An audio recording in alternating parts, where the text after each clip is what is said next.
ભારત પાકિસ્તાને તણાવભરી સ્થિતિમાં રાજકોટમાં જેતપુર ધોરાજીની હોસ્પિટલ યોજાયો બ્લડ ડોનેશન કેમ્પ. વિપુલ સંખ્યામાં દાતાઓએ ઉમટીને હોશભેરે રક્તદાન કરી અમૂલ્ય ફરજ નિભાવી હતી.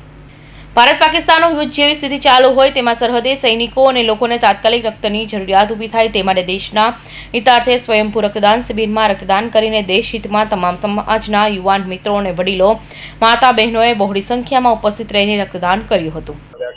બ્લડ ડોનેશનનો સમય રાખેલો હતો, પણ લોકોનો ઉત્સાહ એવો છે કે 8:30 વાગ્યાથી લોકોની લાઈન લાગી ગઈ છે.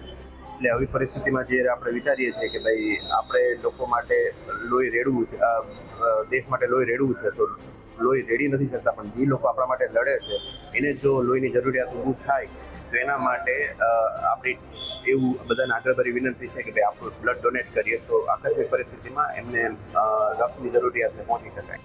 રાજકોટ જિલ્લા તાલુકા અને CHC, PHC, સાલાથણી આરોગ્ય વિભાગ દ્વારા તમામ વ્યવસ્થા કરવામાં આવી હતી.